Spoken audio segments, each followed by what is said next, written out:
UDF ഗവൺമെൻറ്റിൻ്റെ പുതുക്കിയ budget ധനകാര്യമന്ത്രിയും മുഖ്യമന്ത്രിയുമായിട്ടുള്ള Shri VD Satheesan ഇന്ന് അസംബ്ലിയിൽ അവതരിപ്പിച്ചു. അതിൻ്റെ മലയാളവും ഇംഗ്ലീഷും ഡോക്യുമെൻ്റ് ഇപ്പോൾ പൊതുമണ്ഡലത്തിലേക്ക് വന്നിട്ടുണ്ട്. 200 പേജിൽ കൂടുതലുള്ള മലയാളം ഡോക്യുമെൻറ്റിലെ വിവരങ്ങളാണ് ഞാൻ ഈ പറയുന്നത്. മിക്കവാറും അത് തന്നെയാണ് ഇംഗ്ലീഷ് ഡോക്യുമെൻറ്റും. അതിൻ്റെ ടൈറ്റിലുകൾ പറയുമ്പോൾ തന്നെ നമുക്ക് കുറേ സമയമെടുക്കും. അതുകൊണ്ട് പ്രധാനപ്പെട്ട കാര്യങ്ങൾ പറയാം. ബാക്കി വിശദാംശങ്ങൾ നമുക്ക് വരും ദിവസങ്ങളിൽ നാളെയുമൊക്കെ വീഡിയോസ് ചെയ്യാം. ഒന്ന്, മിഷൻ സമുദ്ര ഉൽപ്പന്നങ്ങളും പിന്നെ അതുപോലെ തന്നെ തുറമുഖവുമായി ബന്ധപ്പെടുത്തിയിട്ടുള്ള മിഷൻ സമുദ്ര പരിപാടി നടപ്പിലാക്കും. മാരിടൈം മ്യൂസിയം കൊണ്ടുവരും, അതായത് കടലുമായി ബന്ധപ്പെടുത്തിയിട്ടുള്ള മാരിടൈം മ്യൂസിയം കൊണ്ടുവരും. Southern Kerala economic corridor and rare earth and critical mineral corridor, നമ്മുടെ കരിമണലുമായി ബന്ധപ്പെടുത്തിയിട്ടുള്ള കുറേ കാര്യങ്ങൾ, അതിപ്പോൾ സ്വകാര്യ മേഖലയിൽ പൊതുമേഖലയിൽ ചെയ്യണമെന്ന് പറയുന്ന കുറേ കാര്യങ്ങളാണ്. ഏവിയേഷൻ ഹബ്ബ്, അതായത് 4 വിമാനത്താവളങ്ങളെയും തിരുവനന്തപുരം, കൊച്ചി, കണ്ണൂർ, കരിപ്പൂർ, കോഴിക്കോട് വിമാനത്താവളങ്ങളെ ബന്ധിപ്പിച്ചുകൊണ്ടുള്ള ഏവിയേഷൻ ഹബ്ബ് കേരളത്തിൽ കൊണ്ടുവരും. ഇൻവെസ്റ്റ് കേരളം എന്നുള്ള ഒരു പുതിയ കൺസെപ്റ്റ് കൊണ്ടുവരും. കേരള SMSM ഗ്രോത്ത് സ്കീം 10,000 എണ്ണം, ഈ ചെറുകിട തൊഴിൽ സംരംഭങ്ങൾ 10,000 എണ്ണം കൊണ്ടുവരും. വൺ കേരള കരുതൽ മിഷൻ, അതായത് ഈ പിന്നെ രോഗാതുരതയുള്ളവരും വയോജനങ്ങളുമായിട്ടുള്ള എല്ലാവർക്കും വേണ്ടിയിട്ടുള്ള വൺ കേരള കരുതൽ mission. Global job watch tower, തൊഴിൽ അന്വേഷകർക്ക് വേണ്ടിയും അൺഎംപ്ലോയ്മെൻറ്റിൽ ആയിട്ട് നിൽക്കുന്ന ആളുകൾക്ക് വേണ്ടിയിട്ടുള്ള global job watch tower. Space economy, സ്പേസുമായി ബന്ധപ്പെടുത്തിയിട്ടുള്ള തൊഴിൽ സാധ്യതകൾ വർദ്ധിപ്പിക്കുന്നതിനുള്ള space economy. Kerala knowledge valley, അത് പിന്നെ അറിവ് ഉൽപ്പാദിപ്പിക്കുന്നതിനും അറിവ് വിപണനം ചെയ്യുന്നതിനുമൊക്കെ ഉള്ള ഒരു കേരള നോളജ് വാലി കൊണ്ടുവരും. വയനാട് ട്രൈബൽ ഇൻസ്റ്റിറ്റ്യൂട്ട് സർവകലാശാലയും തദ്ദേശ വിജ്ഞാനവുമായി ബന്ധപ്പെടുത്തിയിട്ടുള്ള നോളജ് ഹബ്ബും അവിടെ തുറക്കും വയനാടിൽ. Kerala health and life science city കൊണ്ടുവരാനുള്ള പരിപാടിയുണ്ട്.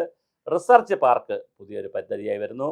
കേരള സിൽവർ എക്കോണമി എന്ന് പറയുന്നത് വയോജനങ്ങൾക്ക് കൂടി പ്രയോജനം കിട്ടുന്ന സിൽവർ എക്കോണമി വരുന്നു.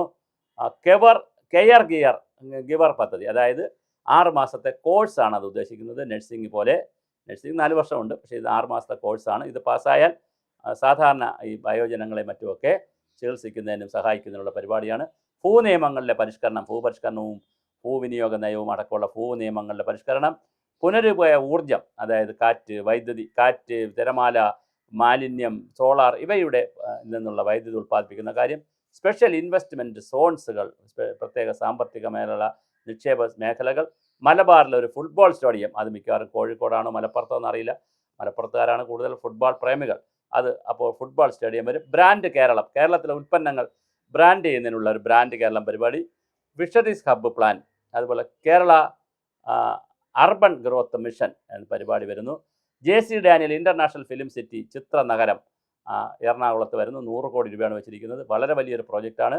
MT Vasudevan Nair cultural park Kozhikode വരുന്നു. ജോൺസൺ മ്യൂസിക് അക്കാദമി വരുന്നു. ഉമ്മൻചാണ്ടി ആരോഗ്യ ഇൻഷുറൻസ് പദ്ധതി 25 ലക്ഷം രൂപ എല്ലാവർക്കും ആരോഗ്യം കൊടുക്കുന്ന പദ്ധതി വരുന്നു. പാചകകല പഠിപ്പിക്കുന്നതിനുള്ള ഇൻസ്റ്റിറ്റ്യൂട്ട് വരുന്നു. അത് കൂടുതൽ ഷെഫുമാരെയും കൂടുതൽ പ്രൊഫഷണൽ ആളുകളെയും തീർക്കുന്നതിനുള്ള ഇൻസ്റ്റിറ്റ്യൂട്ടാണ്. കേരള ഡിസാസ്റ്റർ റെസിലിയൻസ് പ്രോഗ്രാം വരുന്നു.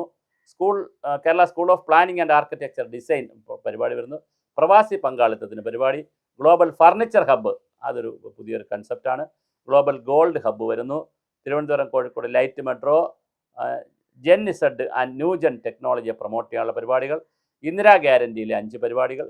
കൃഷിയുമായി ബന്ധപ്പെട്ട വിഷയങ്ങൾ, മൃഗസംരക്ഷണം, മത്സ്യബന്ധനം, വനം, വന്യജീവി, ഗ്രാമവികസനം, സഹകരണം, ജലസേചനം, വെള്ളപ്പൊക്ക നിയന്ത്രണം, ഊർജം, വ്യവസായം, ഗതാഗതം, വിനോദസഞ്ചാരം, ശാസ്ത്ര ഗവേഷണ സ്ഥാപനങ്ങൾ, പൊതുവിദ്യാഭ്യാസം, ഉന്നത വിദ്യാഭ്യാസം, കലാ സാംസ്കാരികം, കായിക യുവജനക്ഷേമ മേഖല, വൈദ്യശുശ്രൂഷ, പൊതുജനാരോഗ്യവും തൊഴിലും തൊഴിലാളിക്ഷേമവും, പട്ടികജാതി പട്ടികവർഗം, അതുപോലെ തന്നെ സാമൂഹ്യ സുരക്ഷ, എക്സൈസ്, പോലീസ്, റവന്യൂ, രജിസ്ട്രേഷൻ, പൊതുമരാമത്ത്, പിന്നെ അങ്ങനെ തുടങ്ങിയ കാര്യങ്ങൾ. ജീവനക്കാരുടെ കാര്യങ്ങളിൽ ഒരു ഇതും പറയുന്നുണ്ട്. അതുപോലെ തന്നെ അത് നമുക്ക് വിശദമായി മറ്റൊരു വീഡിയോ ചെയ്യുന്നുണ്ട്.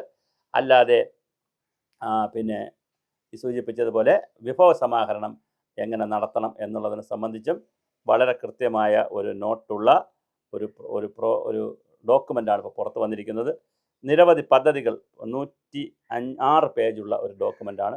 നിരവധി പദ്ധതികൾ കൃത്യമായി കേരള സമൂഹത്തിന് വേണ്ടി പുതുക്കിയ ബഡ്ജറ്റിലൂടെ പറയുന്നുണ്ട്. അതിൽ അപാലവൃദ്ധ ജനങ്ങളെ അംഗനവാടി ഉൾപ്പെടെ തുടങ്ങി സകല അവിടുത്തെ കുട്ടികളെ ഫോക്കസ് ചെയ്യുന്ന പ്രോജക്റ്റുകൾ തുടങ്ങി എല്ലാവിധ പദ്ധതികളും സീനിയർ സിറ്റിസൺസ് വരെയുള്ള വിവിധ ജനവിഭാഗങ്ങൾക്ക് വേണ്ടിയിട്ടുള്ള വ്യത്യസ്തങ്ങളായ പദ്ധതികളാണ് ഇതിനകത്ത് വളരെ രസകരവും എന്നാൽ കൗതുകകരമായ ചില പദ്ധതികളുമുണ്ട്. അത് ഈ പറഞ്ഞ പോലെ മാരിടൈം ആയാലും സിവിൽ ഏവിയേഷൻ്റെ ആയാലും അതുപോലെയുള്ള കാര്യങ്ങളൊക്കെ സംബന്ധിച്ചും അതുപോലെ തന്നെ റിസർച്ച് പാർക്കായാലും പ്രവാസി പങ്കാളിത്തം അങ്ങനെ തുടങ്ങിയ നിരവധി കാര്യങ്ങൾ ഇതിനകത്ത് പറയുന്നുണ്ട്. അത് അപ്പോൾ വളരെ മനോഹരമായൊരു ബഡ്ജറ്റാണ് ഇത് നടപ്പിൽ. പിന്നെ അതിൽ ഫിലിം സിറ്റി വളരെ പ്രധാനപ്പെട്ടൊരു കാര്യമാണ്. ഇൻ്റർനാഷണൽ ഫിലിം സിറ്റി വരുന്നു. ഉള്ളൂർ എസ് പരമേശ്വരയ്യർക്ക് വേണ്ടിയിട്ടുള്ള സ്മാരകത്തിന് പണം കൊടുക്കുന്നു. അതുപോലെ തന്നെ സലിം കുമാറിന് സ്മാരകത്തിന് വേണ്ടി പണം കൊടുക്കുന്നു. ഇങ്ങനെ അത് 1 കോടി രൂപ എറണാകുളത്തായിരിക്കും, മിക്കവാറും പറവൂരിലായിരിക്കും. അങ്ങനെ ഓരോ സ്ഥലത്തും വ്യത്യസ്തങ്ങളായ പരിപാടികൾക്കുള്ള ബഡ്ജറ്റാണ് വെച്ചിരിക്കുന്നത്. ഗ്ലോബൽ ഗോൾഡ് ഹബ്ബ് വരുന്നു, ഗോൾഡ് ഫർണിച്ചർ ഹബ്ബ് വരുന്നു, ലൈറ്റ് മെട്രോ വരുന്നു.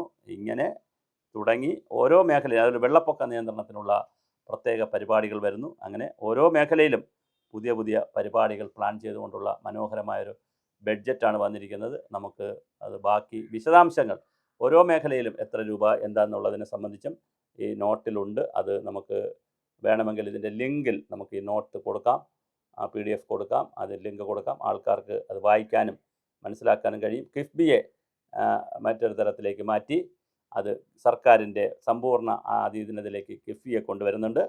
അതുപോലെ തന്നെ ഹെൽത്ത് ഡെസ്റ്റിനേഷൻ പോയിൻ്റ്, കേരളത്തെ ഒരു ആരോഗ്യ വിദ്യാഭ്യാസ മേഖലകളിൽ നിക്ഷേപങ്ങൾ സ്വീകരിച്ചുകൊണ്ട് കേരളത്തൊരു ഡെസ്റ്റിനേഷൻ പോയിൻ്റായി ഉയർത്തുകയാണ് സർക്കാരിൻ്റെ ലക്ഷ്യം. അതുപോലെ തന്നെ കേരളത്തിലെ യുവാക്കൾക്ക് ആവശ്യമായ പദ്ധതികൾ, വിദ്യാർത്ഥികൾക്ക് ആവശ്യമായ പദ്ധതികൾ, ഇങ്ങനെ തുടങ്ങിയിട്ടുള്ള നിരവധി കാര്യങ്ങളാണ് പുതിയ ബഡ്ജറ്റിലുള്ളത്. ഇത് ഞാൻ നേരത്തെ സൂചിപ്പിച്ചതുപോലെ കടൽനിര മുതൽ കാട് വരെയുള്ള ആദിവാസികൾ വരെയുള്ള എല്ലാ ജനവിഭാഗങ്ങളെയും ബന്ധിക്കുന്ന കണക്റ്റ് ചെയ്യുന്ന കുറേ പ്രോജക്റ്റുകളും മിഷനുകളുമാണ് ബഡ്ജറ്റിൽ പറഞ്ഞിരിക്കുന്നത്.